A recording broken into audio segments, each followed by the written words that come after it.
Muy buenas noches, bienvenido a Señales. ¿Qué tal, Patricia? ¿Cómo estás? ¿Qué tal, Germán? ¿Cómo estás? Muy buenas noches a todos y un día de mucha información, sobre todo en el departamento de Alto Paraná, específicamente Ciudad del Este, nuevo intendente. Justamente en Ciudad del Este, un nuevo intendente y hay un nuevo tricampeón también en Ciudad del Este. Sí, también felicidades, Germán, y a todos los olimpistas. Gracias, Patricia. Creo que... Pero parece que te cuesta. Creo que me hicieron felicitarle ya como 30 veces por ahí al aire, en la radio, en la TV, pero se merecen. No, campeonato bien ganado. Realmente bien ganado por parte de Olimpia. Y bueno, vi que es la quinta vez que gana un tricampeonato de Olimpia. Eso sabrías vos, ¿verdad? Porque yo no... Sí, no, vi uno de los memes que los muchachos allí en las redes sociales obviamente explotaron. Claro, Va a ser igual si explota el cerro, martes ¿verdad? parece que el festejo, ¿verdad? El martes acá en Asunción, porque en Ciudad del Este ya también hubo un festejo. Exactamente. Es así. Y bueno, que le vaya bien a Cerro en los Libertadores. Sí. Así que ahí tienen todas las ganas, todas las pilas para las Libertadores, Patricia Cerro. Pero hablemos de algo positivo. importante ahora, Germán. Emilce Aponte está en Ciudad del Este en este momento. ¿Qué tal, Emilce? Buenas noches, ¿cómo estás? ¿Qué tal, Germán? ¿Cómo estás, Patricia? Felicidades, Germán. Saludos, Patricia. Toda la audiencia también de Señales. Muy bien. Bueno, ¿qué novedades tenemos de Ciudad del Este, Emilce? Novedades relacionadas en este momento al festejo, la algarabía que se apodera de las calles de Ciudad del Este, bajo consignas de sí se puede y somos libres. Ese es el mayor clamor que ejercen los manifestantes adherentes al movimiento Conciencia Ciudadana, encabezado por el candidato que para muchos, en cierta forma, se constituía en la estrategia de cambio que Ciudad del Este hace tiempo ya existía. Estamos hablando de la candidatura de Miguel Prieto, quien hace minutos estuvo dando un discurso frente a miles de adherentes aquí en la rotonda de Oasis, lugar de mayor concentración de los adherentes. Están prácticamente convencidos de que con esta estrategia de cambio lo que se busca, y más que todo, es dar un mensaje claro a aquellos que despojaron recursos de la Municipalidad de Ciudad del Este y, por otro lado, también el hecho de tanta corrupción que ha generado prácticamente un hartazgo social.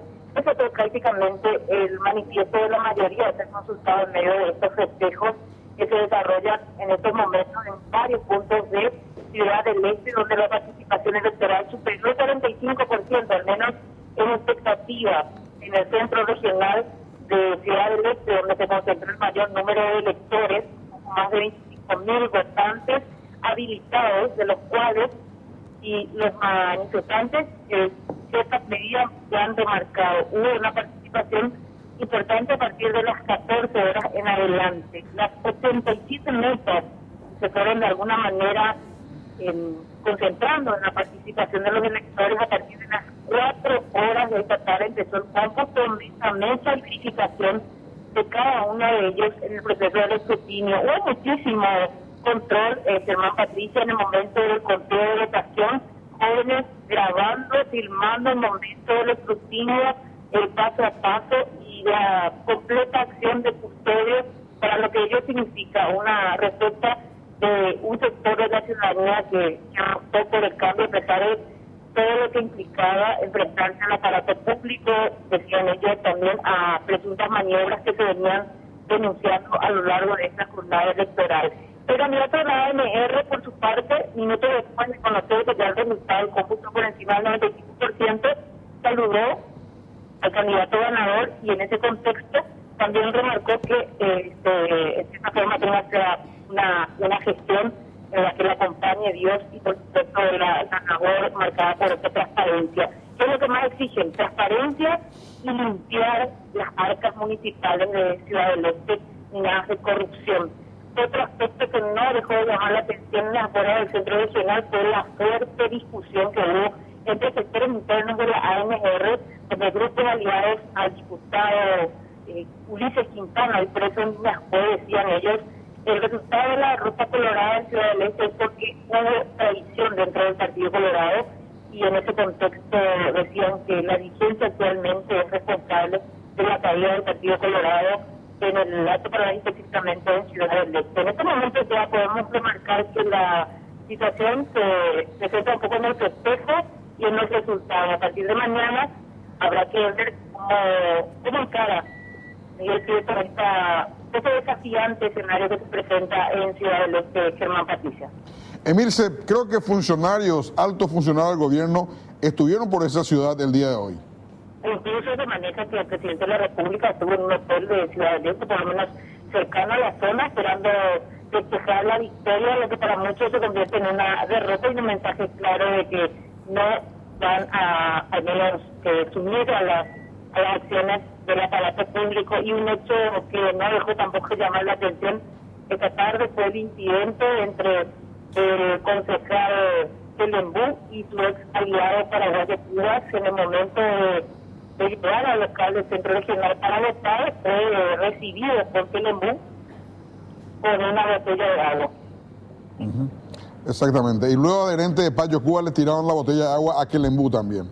Y uno de ellos sacó el cinto y bueno, así como pueden ver también en las imágenes, le aplicó un cintadazo, así como se escucha, a Telembú, quien fue obviamente desde ese momento crítico obligado a abandonar el local. Fue llevado ante guiones de la zona debido a los momentos más tensos que hubo esta tarde, y esas escaramuzas se no dejaban de persistir por lo que ocurrió entre Telembú y Paraguayo Cuba. Fue una de las fases más críticas en ese momento, más allá de las denuncias también de incidentes que se fueron registrando desde la primera hora de apertura de mesas, entre ellas y antes del mediodía con la supuesta institución al voto también. Ahora, Emi, lo importante es que en el momento del cierre, del conteo del voto, sobre todo, no hubo ningún tipo de incidente muy importante, salvo esto que vemos acá, que fue mucho antes, ¿verdad? Durante ese tiempo se respetó lo que es el conteo y ya rápidamente los propios candidatos reconocieron al ganador. Increíblemente, seguimos paso a paso el conteo de votación en cada mesa, Patricia, y vimos esa suerte de evolución en el conteo de los votos. El miembro de mesa está muy bien enterado de cómo era el procedimiento, el integrante hacía lo propio, entonces como que hay una buena organización dentro de todo, cierto civismo, y más que todo lo que más me llamó la atención, Patricia, el celo, el custodio que había allí entre los veedores y los votantes también, cuidando celosamente el voto de cada ciudadano que depositó esa confianza. Y en cada mesa, en promedio, allí en el centro regional, nos daban como resultado 20, una diferencia de 20 votos a favor de Prieto, lo que de alguna manera ya para muchos representaba el resultado final. Y lo que me decía también, Emilce, es de que todas las votaciones, todas las mesas, cada voto era firmado por muchos jóvenes en los locales de votación. Así mismo, Germán, lo que se veía y lo que no dejó de llamarme la atención es la convicción con la que actuaban jóvenes. Estoy hablando de personas de 17, 18 años en adelante, colegiantes, incluso que estaban allí como si fuera que estaban muy concentrados y convencidos de que había que cuidar cada procedimiento, y todos estaban siguiendo paso a paso esa sigilosa acción que hacían también, no dejaban de llamar la atención. Los miembros de mesa estaban muy bien instruidos en el procedimiento, aunque algunos no estaban entendiendo, pero sí, en un momento determinado primó la cordura dentro de todo y se cuidó el voto de los electores que fueron a depositar esa confianza. Creo que ahí se conjugaron esos valores de cuidar el voto popular y de cumplir como parte del procedimiento electoral el escrutinio, el voto público, el voto a la vista de todos. Emi, ¿escuchaste alguna versión de algún dirigente del Partido Colorado del sector de Añetete que dice que esta derrota de la ANR en Ciudad del Este fue parte de una traición una vez más de los Zacarías? Porque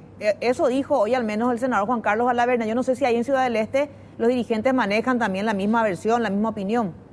Hay dos factores que nos dejaron de llamar la atención esta tarde para nosotros. Por un lado, esta fuerte acción que en su momento logró liderar el presidente de la República para derrocar a Juan Zacarías, y por el otro lado también, Patricia, recordemos la situación que hoy rodea al diputado Ulises Quintana preso en Viñascue.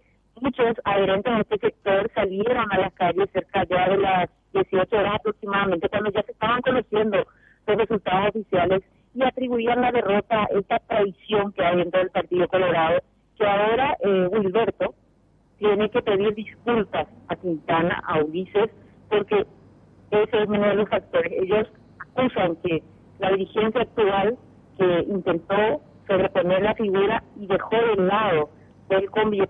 Ese fue uno de los factores que derivó la derrota y el desalojo de los colorados de la intendencia. Se acusan de traición y culpan a los dirigentes actuales de haberles dejado prácticamente a solas a Ulises Quintana, y eso para ellos representa la derrota. Emilce, muchas gracias por el informe, muchas gracias. Hasta luego. Emilce Aponte, desde Ciudad del Este directamente. Yo el tema de la traición creo lo siguiente, Patricia. Zacarías no le va a traicionar para hacerle ganar a Prieto, porque Prieto es más rival que Wilberto para Zacarías. Sí. O sea, entregarle la intendencia municipal a Prieto es entregarle al peor enemigo que tiene en la Junta Municipal, los Zacarías. Este fue un castigo de los ciudadanos de Ciudad del Este a la prebenda, a la compra de votos, a la utilización del aparato estatal. No puede haber otra cosa, No porque hay otra como vos cosa. decís, creo que también con una traición a esta altura. No, ¿verdad? es una traición para peor. Claro. 4.200 votos de diferencia sacó el candidato independiente sin ninguna estructura. Bueno, y esto, Patricia, es un pequeño presagio de lo que podría ocurrir en el 2023. Una ciudad absolutamente colorada, en donde el Partido Colorado era invicto, la oposición dividida gana. Claro, ¿Y si están juntos? claro. Imagínate, Hubiese sido una basureada. le dejó atrás al candidato oficial del PLRA, al candidato de la ANR, los dos partidos más importantes, y gana un independiente. 60-40 iba a ser el resultado. Sí, Imagínate lo que podía llegar a ser eso. sí. Bueno, vamos a hacer una breve pausa. A la vuelta de la misma vamos a estar con los 3 fiscales que estuvieron operando, que estuvieron involucrados o que están involucrados en el operativo Romay, que es el operativo llevado a cabo en Piraí. Así es, Patricia. Sí, ¿no? Piraí creo que se llamó el operativo. Piraí. Piraí. Con Y. Piraí. Ya, sí, porque Pira- yo ya intenté decir tan Piraí y me dijeron que es Piraí, ¿verdad? Piraí nomás, con I latina. Con I latina. Con I latina. Breve pausa y volvemos. El 1 de mayo, desde la madrugada, el Ministerio Público en conjunto con la Policía Nacional llevó a cabo el operativo Romay en el departamento de Amambay entre los distritos de Carapaí y Capitán Vado. Las fuerzas del orden investigaron por varios meses a una supuesta banda de secuestradores y narcotraficantes y apoyos del Comando Vermelho. La estancia incursionada estaba en una zona boscosa, donde al menos se encontraban unos supuestos 25 malvivientes. Todos los fallecidos pertenecían al Comando Vermelho. Hay que ser cuidadosos en ese sentido de pertenecer, porque estas organizaciones como el PCC, Comando Vermelho, tienen reglas de bautismo, de incorporación, de salida, de sanción, pero básicamente sí nos queda claro que es un grupo que cuenta con el apoyo de esa organización criminal, vuelvo a decir, a nivel de inteligencia. Tras el procedimiento, resultaron fallecidos 5 presuntos criminales. Además, se registraron un herido y 6 detenidos. La banda estaría liderada por Roberto Núñez Portillo y está considerada por los investigadores de alta peligrosidad. Denuncias. Sí, y por Y lo que sería miembro del Comando Vermelho. del Comando Vermelho. Y también he visto que dijeron que son secuestradores. Mi marido no es ningún secuestrador. Y dijeron que encontraron arma larga por esos 5 que murieron. Sí. Mentira. Al lado de mi marido no había ningún arma larga. Dijeron que entró dentro del Yuyal el arma larga porque ellos tiraron algo. nomás ya en ese lugar. No había ningún arma larga. Y nosotros queremos hacer la denuncia, ¿verdad? O sea que no es que queremos, vamos a hacer la denuncia. Porque nosotros no vamos a dejar las cosas así. Esta es la denuncia de Iris Gil, pareja del abatido Mauro Campos. En el mismo tiroteo, también falleció un hombre identificado como Silvino Arce Benítez, oriundo de la comunidad indígena de Cabayú, Paso de Villa Gatimí. Sus familiares y miembros de la comunidad cuentan que el fallecido fue a la estancia para realizar trabajos de construcción. El líder de su comunidad aseguró que asesinaron a un inocente. El fallecido dejó huérfanos a 6 hijos y una esposa. Además, uno de los 6 detenidos asegura que se abatió a inocentes y los detenidos serían trabajadores de la estancia. Simplemente hicieron una narración de hecho genérico, le incluyeron a todos por supuesta tenencia sin autorización, comercialización y transgresión a la ley de armas. El señor Soriano Él no realizó ningún disparo, él estuvo en la propiedad allanada y la droga se encontró en un campamento en el bosque, distante de donde él fue encontrado. El viernes, el Ministerio Público realizó una conferencia de prensa, donde defendió su investigación y ratificó el trabajo llevado a cabo. Bueno, los familiares están en el derecho, ellos alegan circunstancias de fallecimiento. Nosotros como Ministerio Público alegamos objetivamente que son personas que repelieron a tiros la advertencia policial. La situación que se presenta aquí evidentemente es que estas personas estaban con el dominio de ese escenario vinculado a una organización criminal y a los hechos que ya he señalado.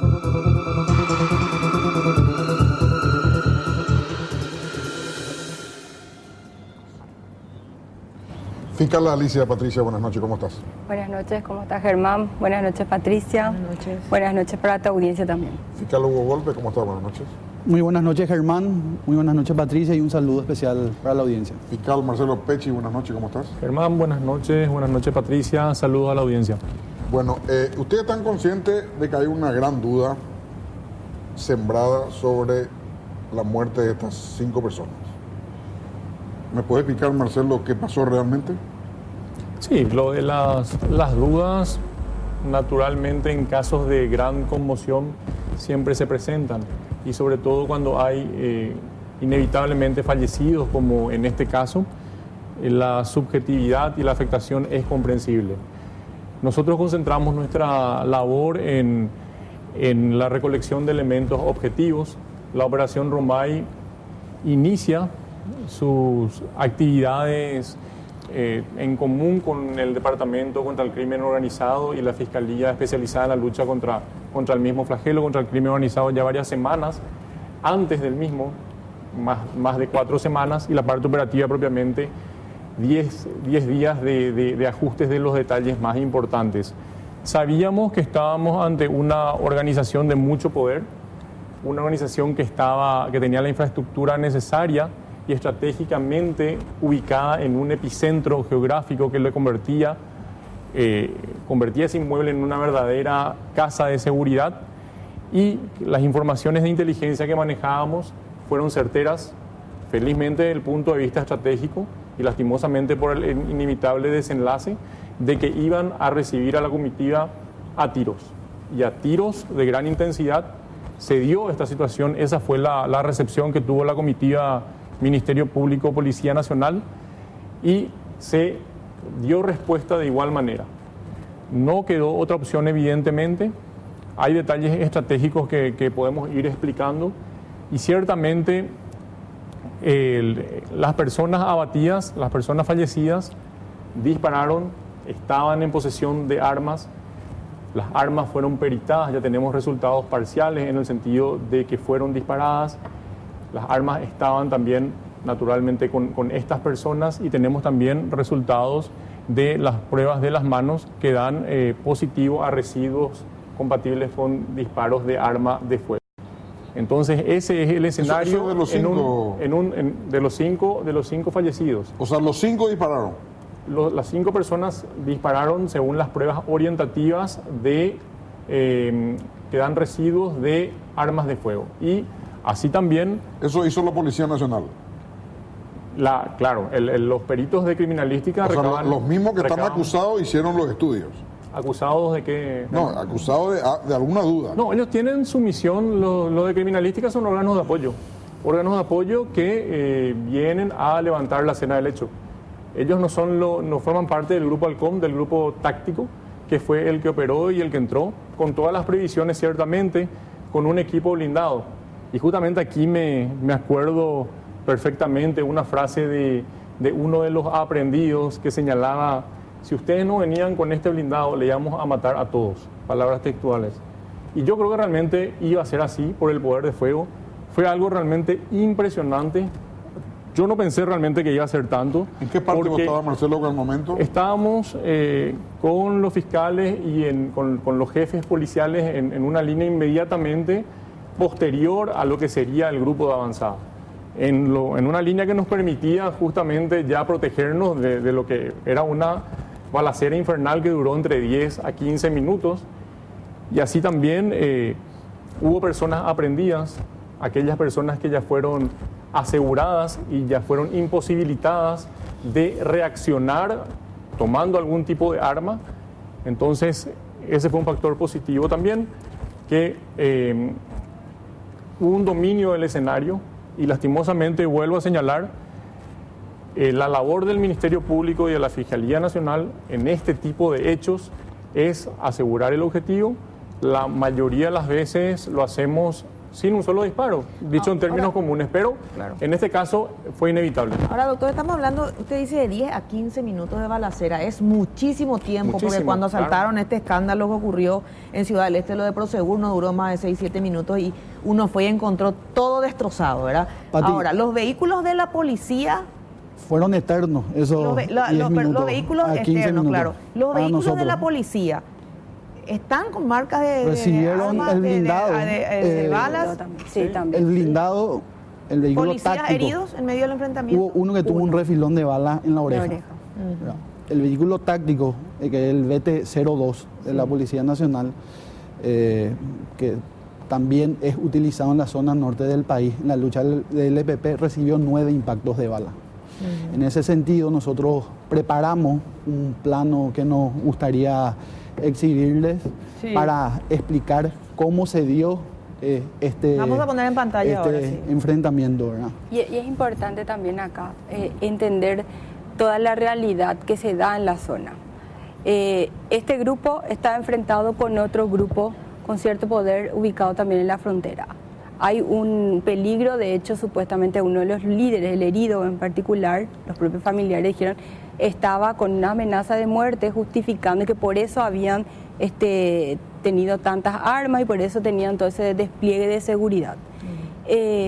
Pero eso no justifica, ¿verdad?, nada, ni el poder de reacción que hayan tenido una vez que nosotros ingresamos. Y por eso se previó ingresar con vehículos que estén bien identificados con los logos de Policía Nacional. ¿Cuántos policías con sirenas, ¿verdad? ¿Cuántos policías fueron? No me gustaría decirte el número exacto, pero un número pero importante. eran muchos por lo que se nota. Estamos hablando de, no sé, por la cantidad de gente más de 50 que se manejaba. a 5 personas. Era un número importante atendiendo en cuenta que la información previa era que había de 25 a 30 personas fuertemente armadas con los puestos de guardia en distintos puntos de la propiedad. Pero como bien manifestó Alicia, el vehículo táctico de la policía al momento del ingreso lo realiza con la baliza encendida para poder... ¿Cómo me decís que con la sirena encendida atacaban el...? Eso yo no vi ni en una película del mundo. Y mira, en 10 años de estar en una unidad especializada en la lucha contra el narcotráfico, es la primera vez que veo este tipo de reacción. O sea, le alertás a tu contrario, le decís, prepárate, estoy viniendo. Soy la policía, porque justamente, ¿cuál era el temor que teníamos si íbamos en vehículos particulares? Pero no lo hicieron. Que si íbamos en los vehículos que comúnmente son usados y no tenían un logotipo o no tenían la sirena, podían pensar que eran los de la banda rival. Y ese sí iba a poder ser un motivo de enfrentamiento. Claro, y otra cuestión que nos sorprendió mucho es que el señor Roberto Núñez Portillo estaba con su familia.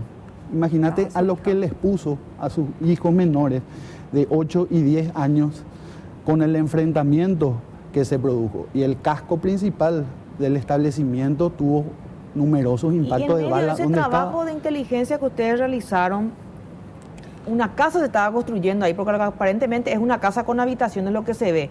¿Ustedes no previeron, o inteligencia no previó, que albañiles tenían que estar sí o sí? Por supuesto que sí, Patricia. Por eso un día no hábil fue que se realizó el procedimiento, previendo. Pero usted sabe que en esa zona del país fiscal los albañiles trabajan y se quedan a dormir justamente por lo lejos que queda. Aquí salía a 100 metros y tomar un ómnibus y te vas a tu casa. No, pero acá hay una cuestión también, porque vamos a contarles, ¿verdad? Vamos a explicarle en la secuencia en que se dieron los hechos también.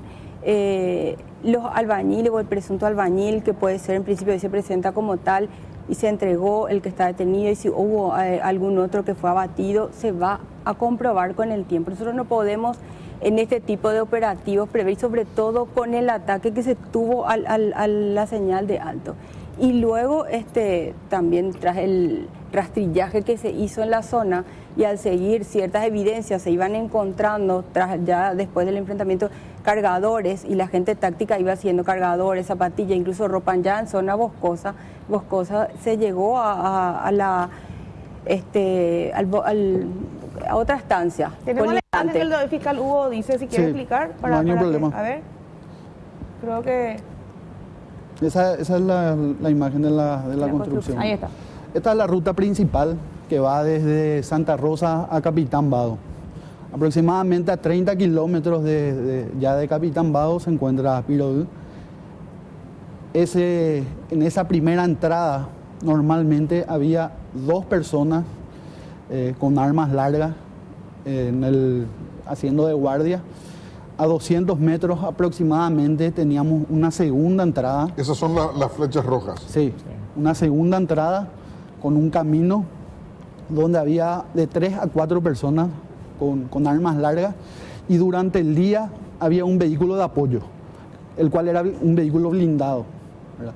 Si vemos en la siguiente imagen, ya podemos tener la vivienda principal, donde había 4 vehículos, 2 motocicletas, había un tanque de agua que también tenía un puesto de centinela, donde había otra persona, 1 o 2 personas con armas largas.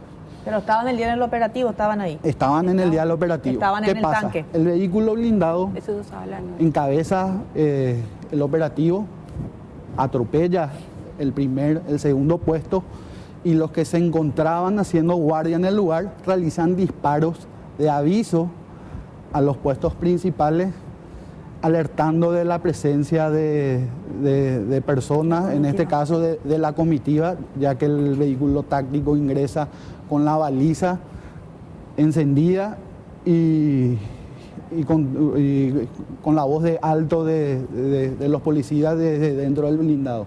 Esta sería la parte trasera donde se encuentra la vivienda en construcción, y se pueden ver los puntos de centinela también que había con los puestos de guardia. Estos puestos tenían una luz en el medio del campo para ayudar a los centinelas. ¿Y ese día estaban también los centinelas? También ahí estaban los centinelas. Pero eran parte de los 5 entonces ellos. Hay gente que se fugó. Por eso había explicado Marcelo que aproximadamente son 10 personas con armas largas que corrieron del lugar, y es justamente o principalmente eran las personas que se encontraban en el primer puesto de guardia que tenían, en el segundo, y las que se encontraban en la parte trasera. Por eso a nosotros, como investigadores, nos llama mucho la atención que los que se hacen o los familiares indican que son simples albañiles, no se hayan percatado de la presencia de estos guardias o centinelas de seguridad. Pues estos estaban las 24 horas del día permanentemente en sus puestos, incluso cada 2 a 3 horas había un vehículo, una de las camionetas del establecimiento, que recorrían los puestos de centinela para hacer el relevo a las personas que se encontraban de guardia, ¿verdad? Y otro punto, que a medida que empiezan a avanzar las investigaciones y estamos empezando a recibir las pericias técnicas elaboradas por el Departamento de Criminalística de la Policía Nacional, van descartando la hipótesis de que los mismos sean simples al dar positivo a residuos de haber realizado disparos. Pero ahí hubieron 4 armas nomás. Armas largas, hubieron dos fusiles. Dos fusiles. Después... ¿Qué fusil? Era un M4 calibre 5.56 que fue abandonado en la parte a 150 metros de la construcción. Al costado del fusil había una mochila con cargadores, ¿verdad? De calibre 5.56 también, ¿verdad? O sea, ese es uno. ¿Y el otro? El otro, el M4, después el fusil marca Col. Calibre 7.56 también hay. 5.56. Y había también... Ese es el calibre. ¿Qué marca?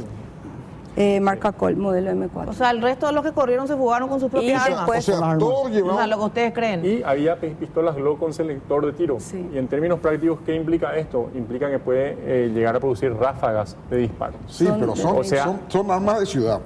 No. ¿Con ráfaga de disparo? No, Nada de ciudad ráfaga no es la tiene. velocidad del disparo. No, la cantidad de disparo. La pistola es hasta 50, 100 metros. Es la cantidad de disparos. Si tenés un cargador largo, realmente Claro, puede pero causar no, en bastante. el campo, una pistola no es un arma de pistola en el campo.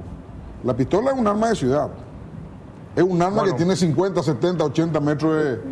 Bueno, esas efectividad. apreciaciones, obviamente los técnicos en balística las irán consolidando en informes. Para nosotros son indicadores realmente de que estaban armados y con potencialidad O sea, efectiva. para usted los albañiles no eran albañiles.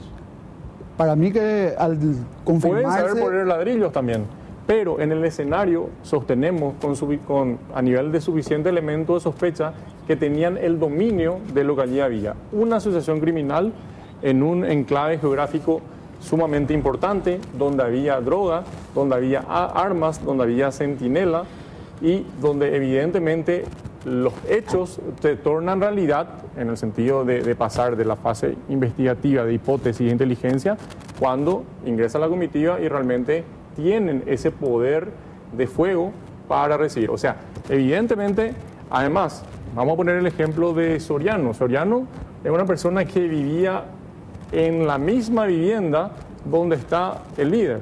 Es una persona que supuestamente trabaja en la construcción, que está a metros del campamento. Tenemos de esa marihuana foto, creo, también. justamente de él trabajando en la obra. Creo que está la foto de Soriano en la misma remera trabajando en la construcción y con la que terminan aprendiéndole justamente. Y lo que dicen los parientes de uno de los albañiles abatidos es que tiene un balazo a traición, decían ellos, por detrás se le disparó, que le ejecutaron, ellos alegan. Bueno, realmente hay que manejar realidades, Sí. Patricia. No todo, no sé si te referís a balas con orificio de entrada en la espalda. Podría ser. En la cabeza. A ver, estoy tratando de entender más o menos esa hipótesis. No, la declaración de la esposa que contó Sí. con los abogados incluidos, Bueno, ¿verdad? pero en un escenario de esos, realmente un balazo en la cabeza, un balazo en la espalda no implica ni ejecución ni traición. Con ese nivel de intercambio de tiros, una persona que tiene un fusil puede estar disparando de frente y gana unos metros y se da la vuelta y puede recibir en la espalda fácilmente. Y no, en ese escenario de tiro también la reacción se da de manera fulminante. O sea, nadie va a estar arriesgando su vida cuando se están tirando a la cabeza y tirarla al pie. O sea, esa es una realidad que hay que manejar y las pruebas están realmente a esta altura de la investigación cada vez están confirmando más nuestra hipótesis inicial. Repito, estamos en una etapa inicial donde tenemos suficiente elemento de sospecha y vamos a ir analizando conducta por conducta a medida que vayan incorporándose los elementos. A mí me parece un poco injusto hablar de ejecución respecto a los familiares. Acá, ¿qué hizo la policía? Hizo atribución a la función que tiene del poder coercitivo, del uso de la fuerza, al llegar a un lugar y ser recibido a balazos por las personas que se encontraban en el mismo.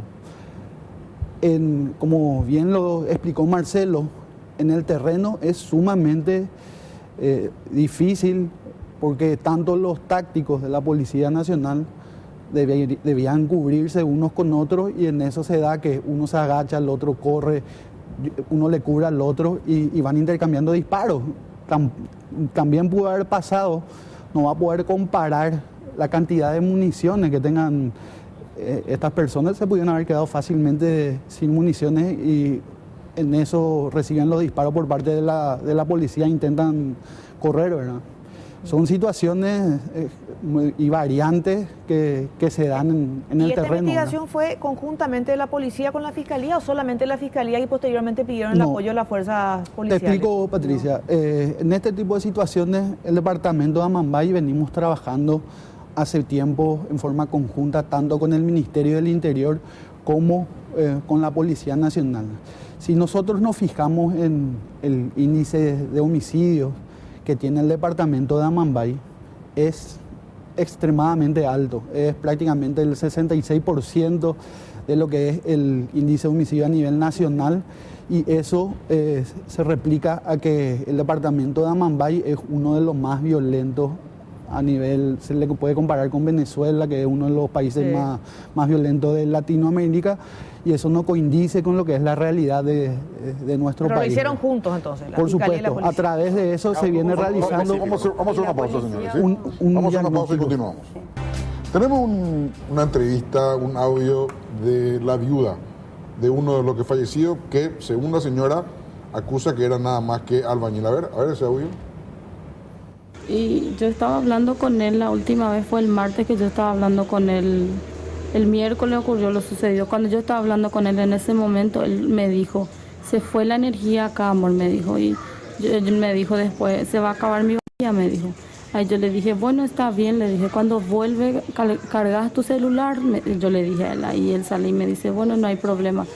Pero había sido, ellos ya echaron todo lo que había allá, ya echaron. Él es albañil, ¿verdad? Sí. O sea que él fue para trabajar como albañil en el lugar. Sí, en el lugar. Y había una obra enorme ahí. Sí. ¿Por qué ellos no entraron de día en el lugar? ¿Por qué no avisaron que ellos iban a hacer un allanamiento? ¿Por qué entraron así? Había inocentes en ese lugar. Entraron disparando. Hay inocentes que murieron en ese lugar, sí. Entraron, la persona que participó en ese hecho estaba ayer acá conmigo, yo estaba hablando con él.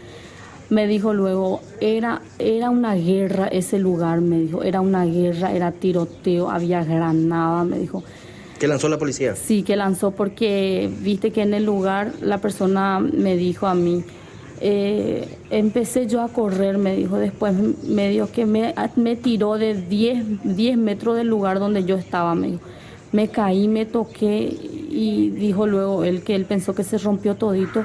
No encontró ningún armamento que la tiraron sobre él y él dijo, ahí yo continué corriendo. Es uno de los sobrevivientes, ¿verdad? Sí, es uno de los sobrevivientes, pero por lo que sea hay un detenido también, que ahora el abogado está con eso y nosotros estamos muy... Sí, inocentes, ellos son muy inocentes, ellos que son albañiles, nosotros que le conocemos a Pablo acá en el barrio, a todos los albañiles que están ahí, nosotros le conocíamos a todos. Para la policía supuestamente es un laboratorio de...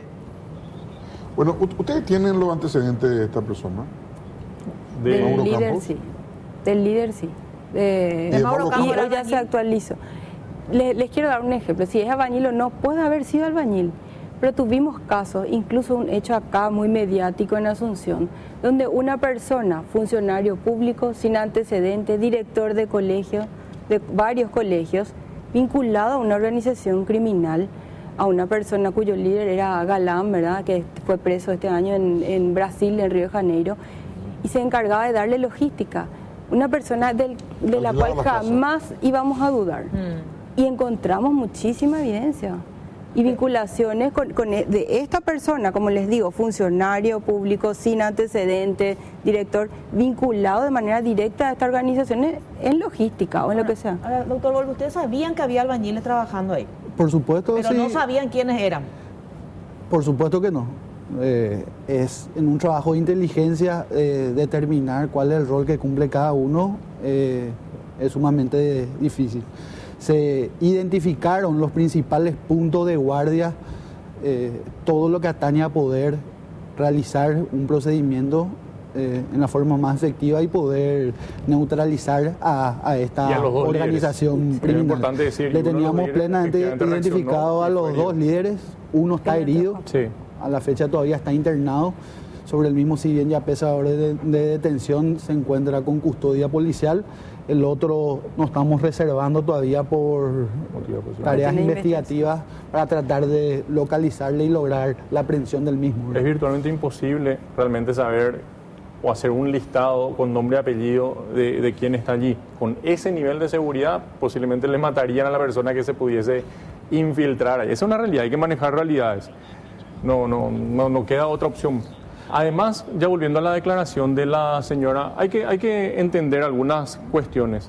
Evidentemente hay un grado de afectación subjetiva. Yo creo que toda persona que pierde un familiar, en las circunstancias que fuesen, inevitables en este caso por los motivos que estamos exponiendo, evidentemente tiene un grado de afectación. En segundo lugar, no todas las personas que realmente ingresan a estas organizaciones dicen la verdad a sus parientes. Muchos realmente eluden por la magnitud de lo que implica ingresar a este tipo de organizaciones.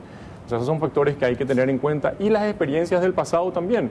O sea, tenemos personas que aparentaban en un primer momento como humildes campesinos, y ahí yo aprendí que no todo trabajador del campo es necesariamente, o no todo campesino es necesariamente un trabajador del campo, terminaron siendo condenados por secuestros. O sea, hay esas cuestiones. Y por último, voy a señalar para hacer notar la inconsistencia y la falta de veracidad de su declaración.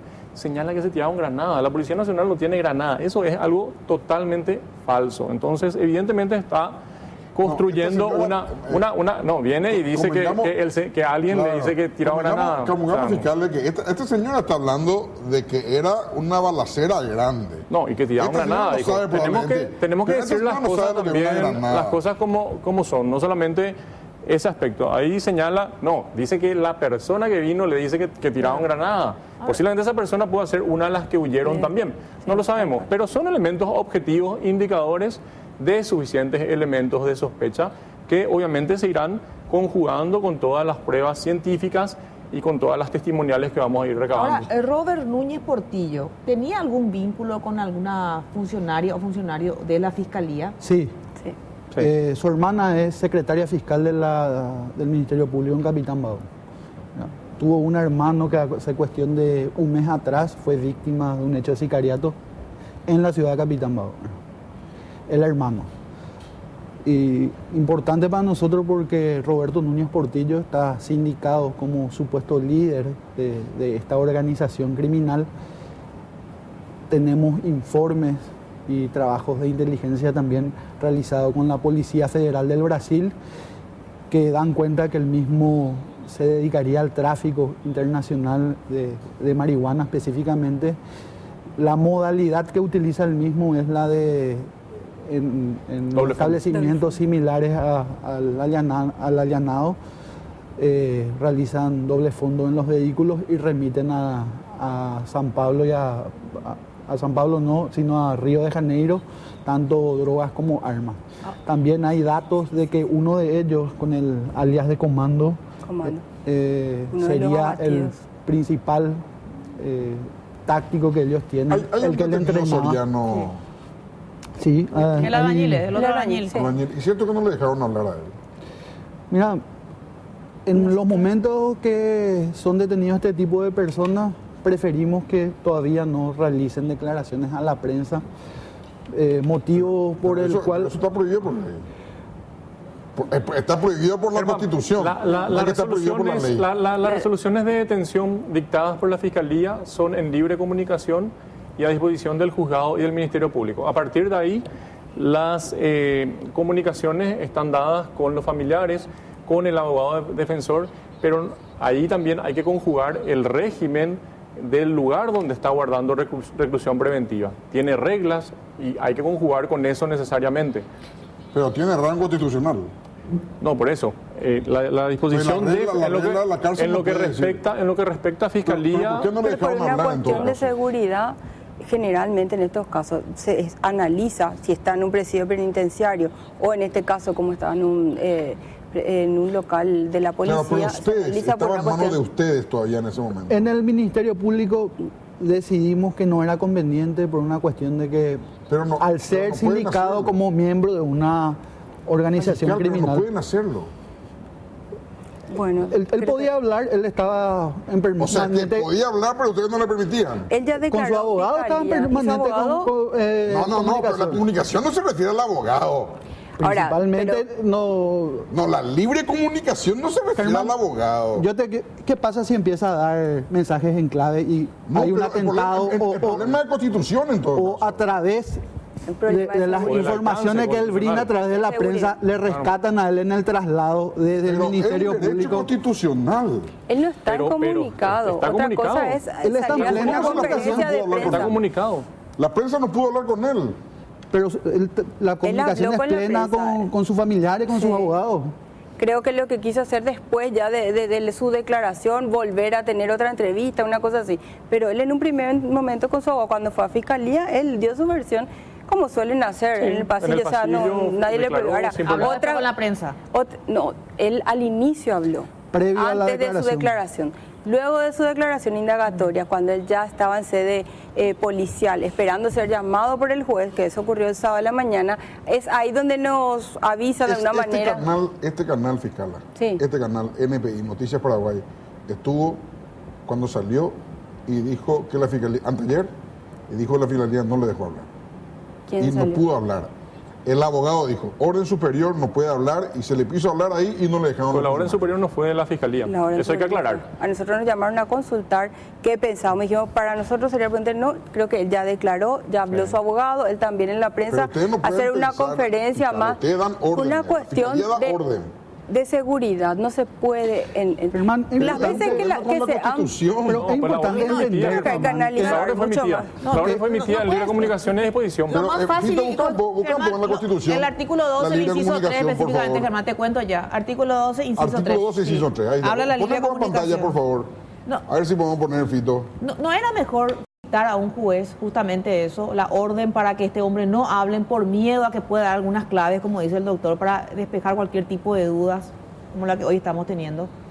No, pero nosotros no pretendemos que no hable, simplemente que lo haga en el límite razonable de lo que Claro. se entiende por libre comunicación. Y Germán invoca la Constitución, nosotros conocemos y aplicamos la Constitución, pero es una cuestión de interpretación. Para Germán va No, la libre hasta poder comunicación- hacer una la conferencia de libre comunicación prensa. no puede ser Para interpretada. nosotros, entonces tendría que tener celulares también en los reclusorios. ¿Por qué no tiene celulares en los reclusorios? Ese es un medio de comunicación. Pero tiene que comunicarse. ¿Por qué no le dan dice celulares? derecho los medios de comunicación. Es la Disculpe, forma Decimos de- libre comunicación. Démosle celular a todos los reclusos para que organicen el crimen organizado. Disculpame, O disculpamos. sea, volverían a hacer la misma cosa de aquí para adelante. Germán, Hay una nosotros cuestión estamos ante investigaciones muy complejas que son del crimen organizado, como este caso en particular. Pero hay que restringirse a la Constitución. Esto no son hechos comunes, no es un robo agravado, no es un homicidio. Son organizaciones criminales transnacionales y le pedimos la comprensión a ustedes en ese sentido. Son Entonces, sumamente riesgosos. Podríamos sostener que eso justifica entonces. Yo Acá- te justifico, y como dice Patricia, en el momento de que esté declarando es muy difícil solicitarle al juez, pero lo vamos a hacer y lo vamos a hacer las veces que sea necesario para preservar la seguridad nuestra en el momento que puedan emitir algún tipo de mensaje a su organización y también para evitar un posible rescate. Y en eso te soy muy sincero, hay permanentes alertas de fuga, de rescate en los traslados a los miembros de organizaciones criminales, tanto del PCC como tanto del Comando Vermelo. Entonces, vamos a agotar todas las instancias legales también que O sea tenemos que si mañana para... un equipo de Noticias Paraguay va junto a este hombre donde se encuentra preso, no trasladarlo a ningún canal, irnos nosotros donde se encuentra preso y Ahí ya es vamos a diferente, hacerle Patricia. una entrevista, ¿no Y hoy por vamos hoy a ya poder están- o ya? O sí? Bueno, entonces hoy por hoy ya está un juez también a cargo. Veamos Pueden- qué señala el juez y veamos qué señala también la institución penitenciaria con sus reglas internas. Vuelvo a referir, Patricia, nosotros no tenemos inconvenientes en la libre comunicación, somos muy respetuosos, pero tiene que ser en un punto razonable. En un punto razonable, y yo discrepo de la interpretación constitucional. Tenemos una interpretación que no es extrema, pero para nosotros es en un punto razonable lo que significa libre comunicación. Ay, vamos a poner en pantalla lo que dice el artículo 12, el inciso 3 o 6 creo que es, que habla específicamente de la detención y del arresto. A ver, nadie será detenido ni arrestado sin orden escrita de autoridad competente, ¿verdad? Agrega que toda persona detenida el tres, tiene Martín. derecho a, inciso 3 directo vamos, que se le mantenga en libre comunicación salvo que exista una orden judicial, excepcionalmente. Entonces ahí nomás está que mañana puede ocurrir esto a otra persona y la fiscalía diga, nosotros creemos gente que no puede hablar cuando la Constitución de verdad sí lo permite. O sea, ustedes no reconocen que puede haber sido un error de la fiscalía no haber tenido una orden judicial. En el momento fue muy difícil solicitar porque una vez que culmina la declaración ya es trasladado por cuestiones de seguridad hasta el centro o hasta el departamento policial donde guarda reclusión. Ahora, si el canal de Noticias Paraguay quiere hacerle una entrevista, yo creo que las medidas de seguridad ya están tomadas, están dentro de la penitenciaría y el riesgo a que pueda ocurrir algún tipo de mensaje o transmitir algún tipo de mensaje ya son mínimos.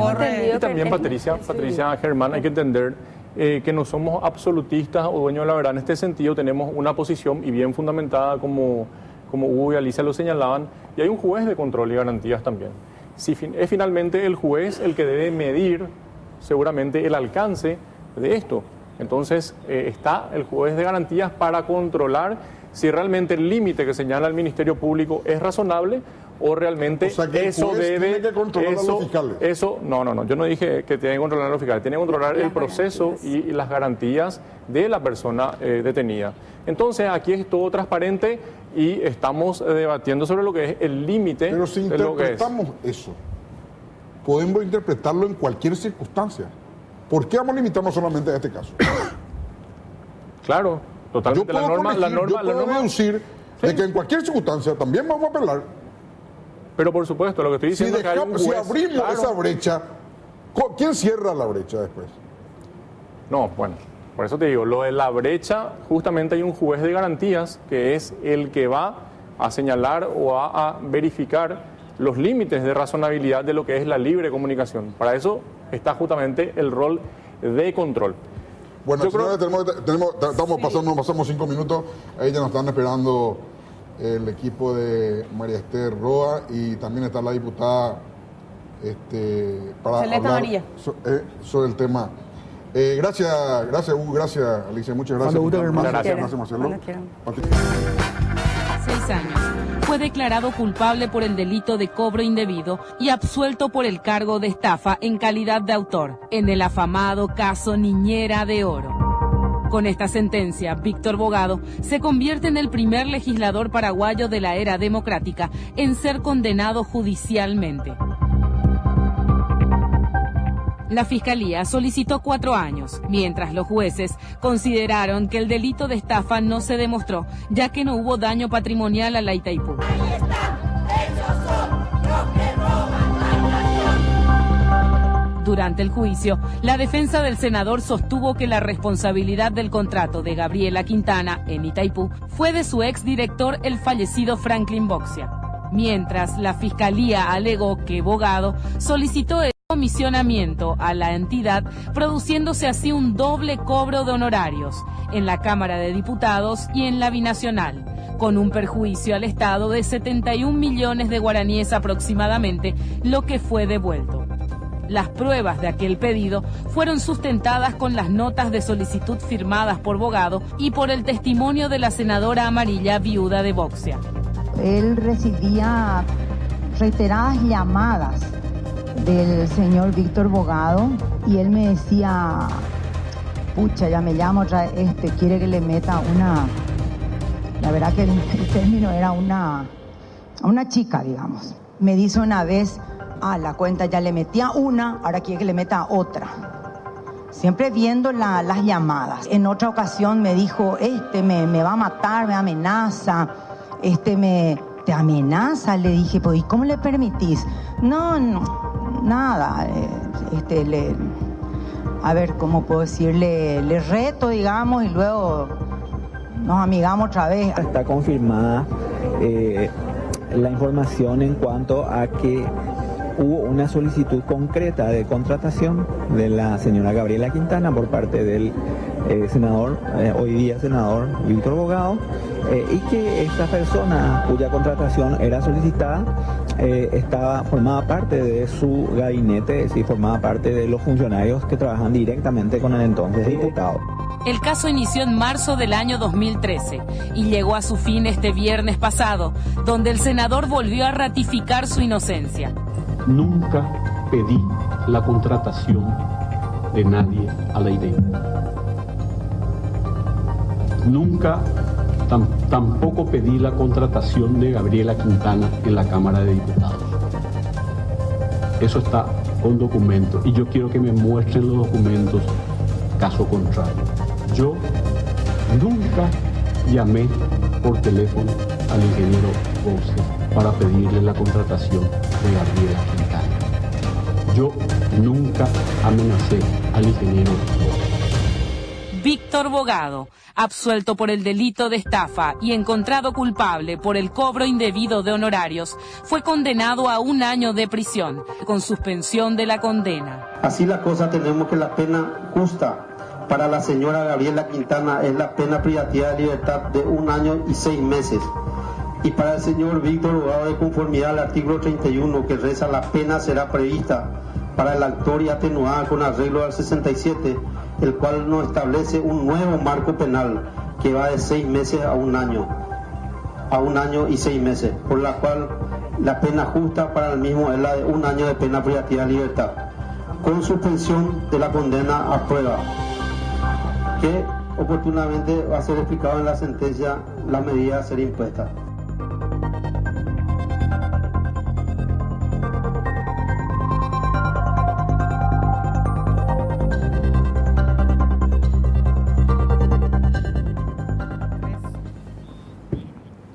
Diputada Celeste Amarilla, buenas noches, ¿cómo estás? Buenas noches, ¿cómo estás? Buenas noches, Patricia, Buenas a toda noches. la teleaudiencia, acá a las chicas, a las señoras. Bueno, antes se decía, en mi época se decía elenco estable.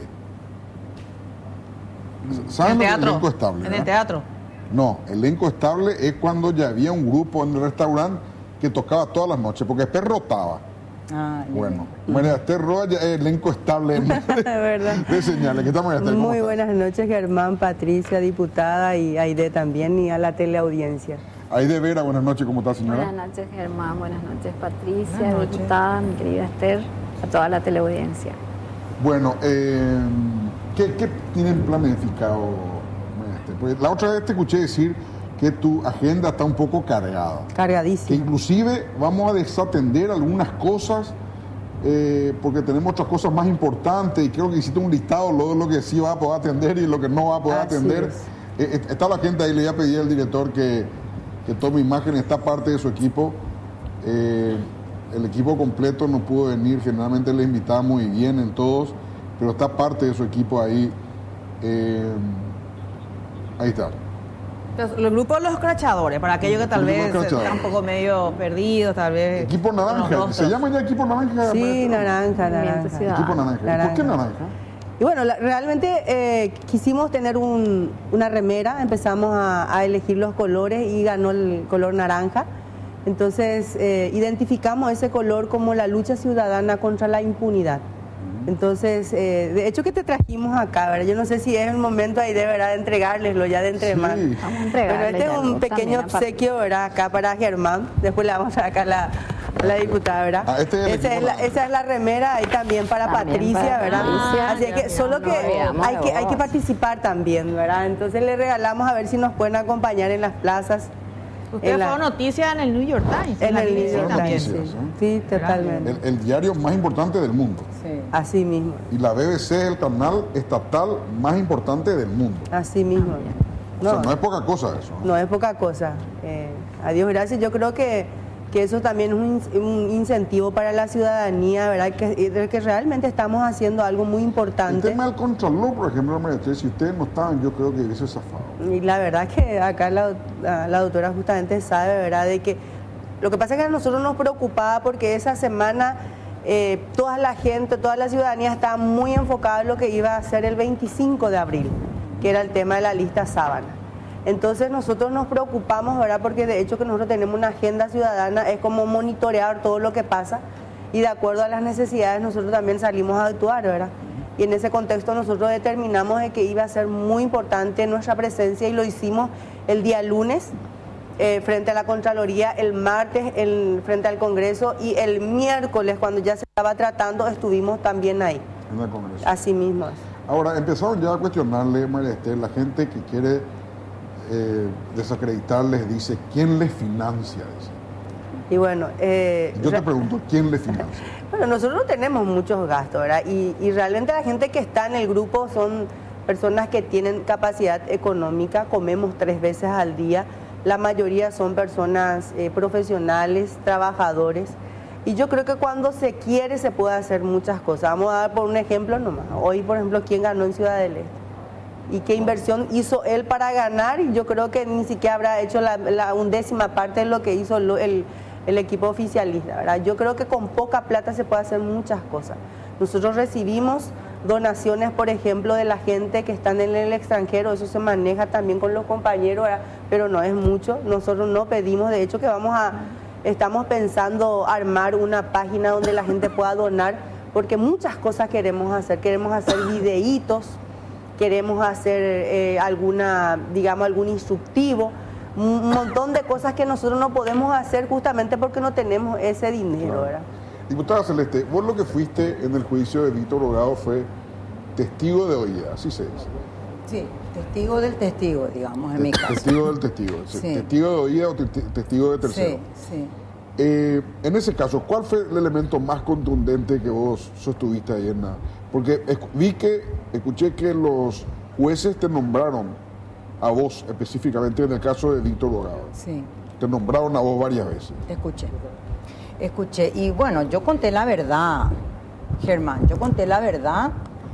yo fui verdaderamente testigo de muchas de las llamadas, verdaderamente de oída, porque muchas veces estuve presente cuando Anki hablaba con él y en otros momentos que él no le atendía me mostraba el teléfono, mirá, me decía, me llama otra vez, me tiene podrido este tipo, bla, bla, bla, ¿verdad? O sea, esto duró meses. Pero a Víctor Bogado que le llamaba a tu marido en ese tiempo para pedirle... Claro. ¿Qué específicamente eran los pedidos? ¿Por quiénes? Bueno, primero él me decía, me pide por una pendeja. A veces me decía, me pide su pendeja, pero en un mal hablado de él, diríamos, ¿verdad? Porque ni a él seguramente le constaba si era su pendeja, era su niñera, era qué, ¿verdad? En una manera de decir, pero quiere yo otra vez que le meta a su pendeja, ponele, ¿verdad? Yo creería que era la niñera, la primera, ¿verdad? Creo que era ella. Después pasó un tiempo... le digo, pero te sigue llamando, pero te sigue la historia de su pendeja, le decía yo, ¿verdad? Y me dice él, no, ya le metía una, ahora quiere que le meta a otra. ¿Y quién sería la otra? No sé cuál era la segunda. Ahora ahí, por ejemplo... Parecería, te interrumpo, que era esa Alana, por lo que escuché en el... Claro. ¿Y por qué él cedía? Porque Anki Boxia, convengamos que yo le conozco a Anki Boxia hace mucho tiempo. Anki Boxia era primero soquero, muy soquero, vos vas a saber eso perfectamente. Era terror en su época. Le enfrentaba soco a la policía de Stroessner. O sea, la policía de Stroessner estaba en 50 y él estaba entre 4 y ¿Por qué él cedía a esa presión de Víctor Bogado? ¿O qué coronita tenía Víctor Bogado especial? No, nada especial. Mira, sí, ya escuché también que La Torre puso en duda como diciendo, Anki era no le tenía miedo a Stroessner, no sé qué. Una cosa es el soquero, el miedo, la policía de Stroessner, y otra cosa un tipo que te llama y que te llama y que te llama y que te llama y es el presidente de la Cámara de Diputados, ¿verdad? Estábamos en un gobierno de que duraba 13 meses, que el 14. Partido Liberal, 14 fueron. 14. Bueno, siempre yo conté. Empezó en junio y terminó en agosto del año siguiente. Era en un momento que el Partido Liberal estaba sindicado como golpista, porque le echamos, entre comillas, a Lugo. Era un momento político difícil, estábamos en elecciones de vuelta, ¿verdad? Nosotros por Efraín contra Cartes, ¿verdad? No era un momento fácil. Anki era un director de Itaipú de transición, ¿verdad? Su política era no innovar, más o menos. Yo no voy a hacer ni una licitación, yo no voy a hacer nada hasta que gane alguien. Si Efraín gana y me confirma, ahí recién, ¿verdad? Y había que mantener, entiendo yo, buenas relaciones con todo el mundo. Yo no creo que él le haya tenido miedo a Víctor Bogado. Ay, cómo tiemblo, ay, qué miedo que te tengo, tipo Marito. No, habrá sido una cuestión de darle el gustito al presidente de la Cámara y que se calle, ¿verdad? Habrá sido una cosa esa. La amenaza, yo estoy convencida que la amenaza habrá sido el pedido de interpelación que después vino. Que tampoco no creo que Anki le haya tenido miedo a un pedido de interpelación, si él no tenía nada que ocultar. Ahí está, le hicieron todo tipo de auditoría, nada no apareció. porque él no hizo fuera de la línea de 500, donde se abocó y él terminó la línea de 500, Carte prendió la luz nomás ya. No había otra cosa, entonces él tampoco le habrá tenido miedo precisamente a la interpelación. Pero son cuestiones que se manejan y cuando viene la presión y es el presidente de la Cámara de Diputados y después ya tus propios correligionarios también ya, ¿entendés? Eso habrá sido, ni miedo, ni una cosa, ni otra cosa, habrá sido para que me dejen paz y quedo bien con la Cámara de Diputados, le meto a una pendeja, medio así habrá sido, la verdad que... Él no te contó esa resolución. No me contó. Él me dijo... Eso ya no escuchaste. No, él en un momento dado me dijo, pero me amenaza, no sé qué, pero ni siquiera le pregunté cuál era la amenaza, porque como expliqué también ahí en mi declaración, todos somos amenazados cuando estamos en estos carguitos, pero que no será el de Itaipú. Víctor Bogado aseguró y recontra aseguró que nunca le llamó. Y es un mentiroso. Por radio dijo que yo demuestre el cruce de llamadas. 4 años no iba a ser que se murió Anki. No. ¿Cómo voy a demostrar? Yo ya devolví, pagué esos números, cancelé esos números. Un aparato que era de él, yo ya usé, ya se descompuso otra vez, ya se fundió de vuelta. El otro está ahí en mi casa. ¿Cómo voy a demostrar yo el número de teléfono? Aparte, bandidito como es Víctor Bogado, ¿vos crees que tiene el teléfono a su nombre? Nadie tiene el celular a su nombre. Pregunten un poco. Yo y algunos otros debemos tener celular antiguo a nombre de Celeste Amarilla. Acá está. Ahí está. Acá está el equipo casi. Sí, perfecto. Vamos a presentar la nota solicitando la pérdida de investidura de Víctor Bogado. Pues corresponde, según el artículo 201 de nuestra Constitución Nacional, el numeral 2, que está del tráfico de influencia debidamente, fehacientemente comprobado. Y bajo ese aspecto nosotros vamos a solicitar y lo haremos mañana y vamos a exigir, y vamos a empezar con el diálogo con el presidente y también vamos a visitar a algunos senadores y caso contrario que no se dé en forma de diálogo pacíficamente, nosotros vamos a estar allí y ellos van a ser los responsables y le van de a que tirar vamos huevos a estar frente al Congreso con papel higiénico y huevos. Ellos van a ser los se van a poner en el mismo lugar que la otra vez. Y vamos a ver, vamos a buscar estrategia. Lo que pasa es que acá hay que entender, ¿verdad? Ellos dicen que nosotros somos violentos y no les gusta el estilo que nosotros estamos aplicando. Entonces nosotros le vamos a desafiar una semana. Le vamos a decir, una semana tienen de tiempo para analizar, porque para nosotros realmente, después del desarrollo del juicio oral y público, nos dimos cuenta que existen muchísimos elementos probatorios, tanto documentales como testimoniales, que dan cuenta de que sí hubo tráfico de influencia. Jamás se hubiese contratado una persona, y más aún siendo ella funcionaria de la Cámara de Diputados, fue contratada por Itaipú, sin rendir el concurso de oposición, por ejemplo. O sea que de ahí nosotros podemos rescatar todas las pruebas y llevarle a la Cámara de Senadores y decirle, acá están todas las pruebas y apliquen la Constitución. ¿Y si el senador no hace nada? Bueno, y si es que ellos en una semana no resuelven, por lo menos que hagan lo que tienen que hacer, someter a la pérdida de investidura. Si hay o no hay voto ya no es problema de ellos ni tampoco de la ciudadanía. Se verán aquellas personas que no entiendan de que este proceso, o por lo menos que la ciudadanía está cansada de la clase política corrupta, entonces nosotros veremos qué hacer. De hecho que nosotros vamos a prepararnos, a lo mejor ya no vamos a poder estar ahí, ¿verdad? Porque siempre cuando ellos saben que nosotros nos colocamos ahí, empiezan ellos a rodear el sistema, el lugar, ¿verdad? Pero nosotros vamos a encontrar un lugar donde tirarle huevos. Vamos a encontrar donde tirarles huevos. ¿Si no votan a favor o si no tratan el tema? Si no tratan el tema. Si no tratan el tema. Si es que tratan el tema. Tienen 8 días. Claro, 8 días de tiempo. En 8 días, si ellos, por ejemplo, no resuelven eso, entonces nosotros vamos a empezar a hacer una campaña. Y acá hay que entender una cosa, ¿verdad? Yo creo que ellos todavía no entienden de que nosotros no nos vamos a cansar. Si estuvimos desde agosto hasta esta fecha apuntando y, digamos, llevando esta lucha titánica contra la corrupción, no piensen ustedes que nos vamos a cansar. Muy por el contrario. Si es que ustedes no resuelven esto en 8 días, nosotros vamos a buscar la forma de incomodarles a ustedes. Vamos a buscarles en los lugares y en los espacios públicos. Vamos a recorrer restaurantes, vamos a buscar empresarios que nos apoyen, vamos a ir a los colegios, a las universidades, pero Víctor Bogado tiene que ser sometido, por lo menos por sus pares, a la pérdida de investidura. Ese es el mensaje taxativo para la clase política, Germán. ¿Y alguna agenda más, Aide? Bueno, y estamos también siguiendo muy de cerca el juicio oral que se está llevando a cabo del excontralor Oscar Rubén Velázquez.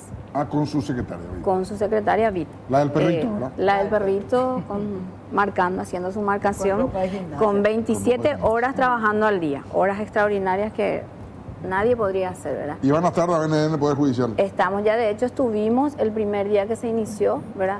Ese juicio ya está desde febrero. Sí. En febrero se inicia. Y termina esta semana. Sí, entre jueves y viernes. Culmina esta semana. Esta semana culmina. Sí.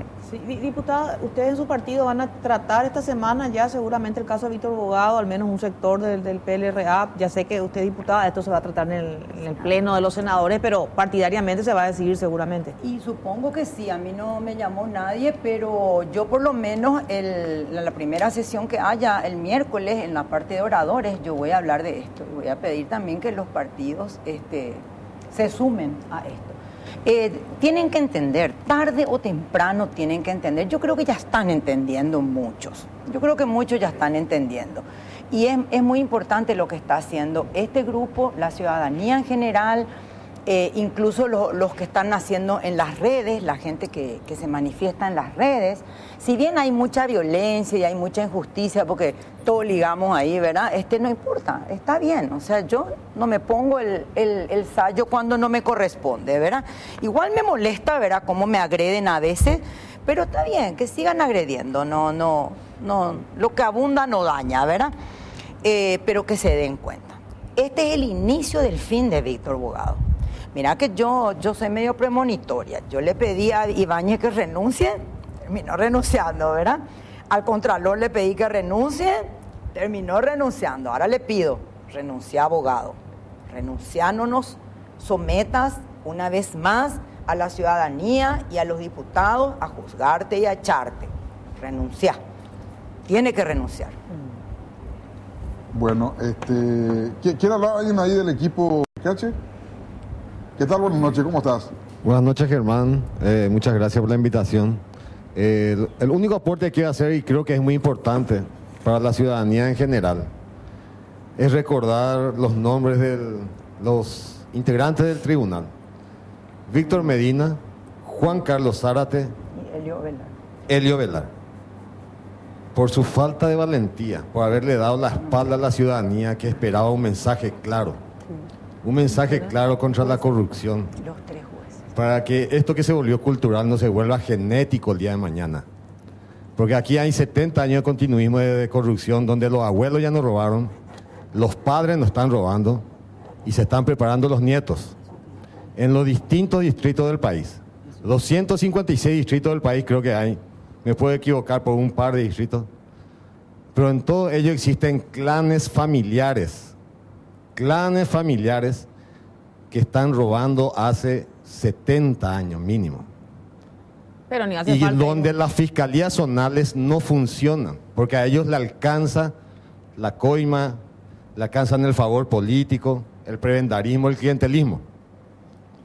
Entonces muchas veces hay que recurrir solamente, digamos, la esperanza es la UDEA, donde por la poca infraestructura que tienen, creo que son 12 fiscales máximo para todo el país, no alcanza, no se está consiguiendo tampoco el objetivo eso, de que de Asunción salga el ataque definitivo a la corrupción en todo el país a través de la Fiscalía. Debe ser por la falta de infraestructura, por la falta de apoyo político para conseguir más presupuesto, pero esa es la situación. Y estos tres, vuelvo a repetir, los tres jueces, Elio Velar, Juan Carlos Zárate y Víctor Medina, le dieron la espalda a la ciudadanía. Perfecto. Muchas gracias, señoras, muchas gracias. Gracias, Maestre, gracias, Celeste. Muchas gracias, Aide. Muchas gracias. Muchas gracias, Patricia.